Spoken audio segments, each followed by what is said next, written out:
A ver, por lo general, un diagnóstico médico nos da como una ilusión de precisión absoluta, ¿no? Totalmente. O sea, si hay una fractura, miras la radiografía, ves una línea blanca irregular allí en el hueso, el médico te señala la pantalla y pues la solución es evidente. Exacto, los parámetros son visibles, se pueden cuantificar y ya está. El daño físico impone su propia urgencia. Claro, no hay espacio para un debate administrativo. Pero fíjate que el contraste es brutal cuando cruzamos esa puerta hacia el entorno corporativo y la prevención de riesgos laborales. De repente toda esa nitidez diagnóstica desaparece por completo. Sí, se esfura, porque las organizaciones operan en un ecosistema donde las peores amenazas suelen ser invisibles. Ajá. Digamos, una postura inadecuada en una línea de ensamblaje o una falla intermitente en una válvula de presión, pues no aparece en una radiografía financiera hasta que la catástrofe ya se materializa. Exactamente.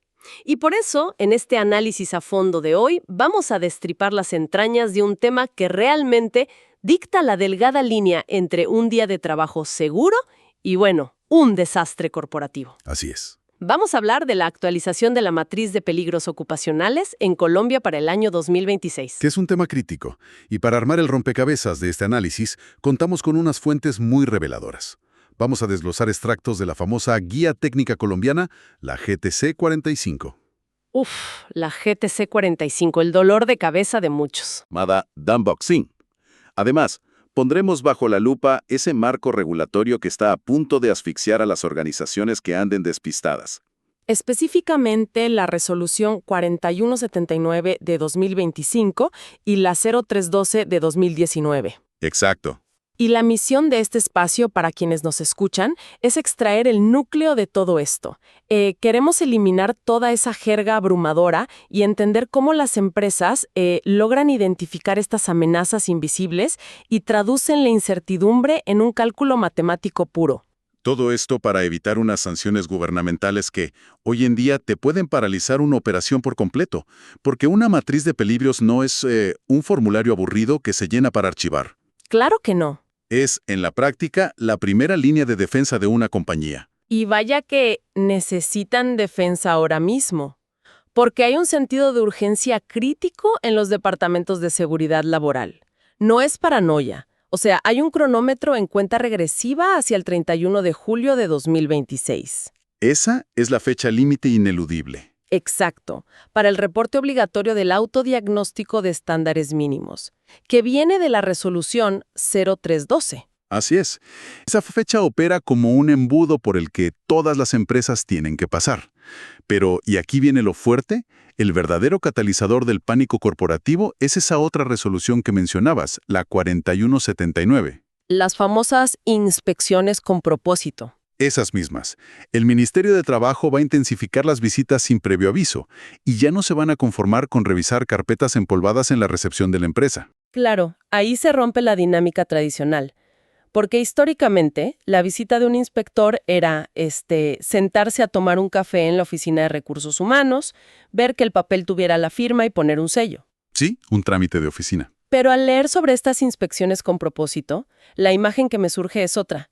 Es como un crítico de sanidad entrando por la puerta trasera a la cocina de un restaurante en plena hora pico un viernes por la noche. Qué buena analogía. O sea, a ese auditor no le importa lo bonito que esté el recetario, ni la tipografía del menú. Va directo a revisar si los ingredientes reales coinciden y si no hay contaminación cruzada en las tablas de picar. Exactamente. Y esa distinción entre el manual y la cocina real es el espíritu de la nueva norma. Lo que busca el inspector es una coherencia absoluta entre 4 cosas. A ver, ¿cuáles son? Primero, la política escrita. Segundo, el presupuesto asignado. Tercero, la matriz de peligros en sí. Y cuarto, la operación real. O sea, evidencia física. Claro, si la matriz dice que el riesgo auditivo está controlado, el inspector va a la planta a verificar si los protectores están puestos en las orejas de los operarios. Y las sanciones por incumplir varían mucho según el tamaño de la empresa. Entiendo. Y conectando esto con el decreto 1072, asumo que toda esta red legal no busca castigar por castigar, sino forzar lo que llaman una gestión proactiva del cambio, ¿verdad? Totalmente, porque las empresas cambian.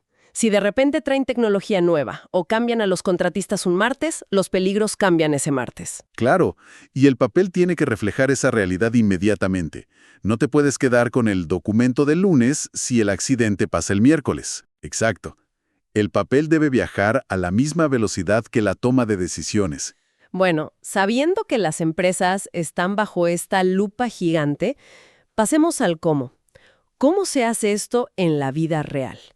Y aquí es donde entra el caso de Dombox Inc. Un caso fascinante, por cierto. Sí, la verdad que sí. Ellos usan la metodología de la GTC 45 y la dividen en 6 pasos fundamentales para su procedimiento. Y fíjate, el paso 1 me llamó mucho la atención. Es simplemente hacer una copia de seguridad de la matriz existente. Suena a consejo básico de informática, ¿no? Ajá, pero intuyo que va mucho más allá. Están conservando datos históricos, o sea, están construyendo un rastro legal. Absolutamente. Es protección retroactiva pura.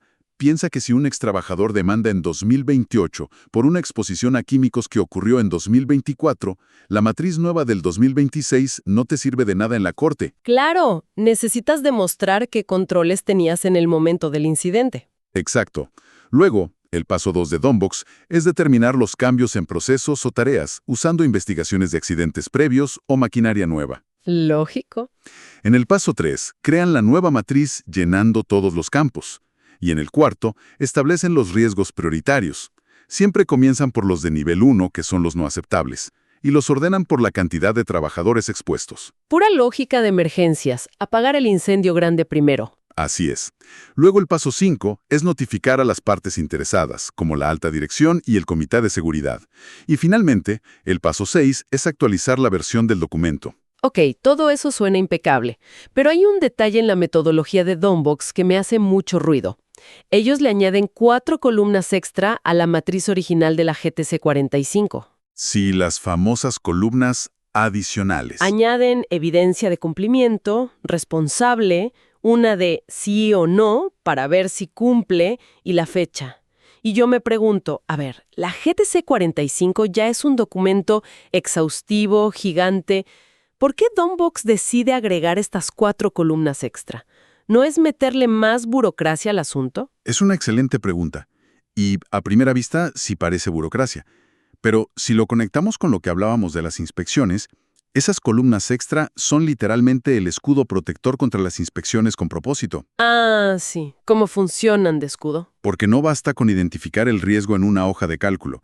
Esas columnas demuestran, con evidencia física y nombres propios, que la empresa realmente cumple. Ya veo. Cierran la brecha entre el papel y la realidad. Cuando el inspector llega, no te pregunta por intenciones, te pide pruebas de quién es el responsable y cuándo se hizo. ¡Wow! Claro, obliga a la gente a asumir su responsabilidad. Imagino al coordinador de seguridad persiguiendo a todos para que firmen. Segurísimo. Es fricción interna, pero te salva en una auditoría. Bueno, ya vimos el procedimiento. Ahora metámonos un poco a abrir el capó de este auto y ver el motor matemático de la matriz. La evaluación del riesgo según la GTC 45. Las matemáticas del riesgo. Sí. Primero hay que aclarar la diferencia vital porque mucha gente los confunde entre peligro y riesgo.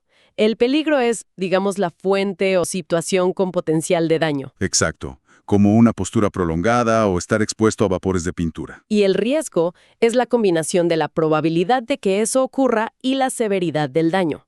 Y aquí es donde entra la fórmula central, que dice que el nivel de riesgo, el NR, es igual al nivel de probabilidad multiplicado por el nivel de consecuencias. Así es.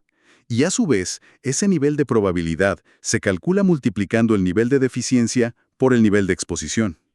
A ver si lo puedo aterrizar con una metáfora cotidiana para quienes nos escuchan. Digamos que el nivel de deficiencia es ¿qué tan lisas están las llantas de un auto? Me gusta. Y el nivel de exposición es cuántas veces decides conducir ese auto bajo una lluvia torrencial.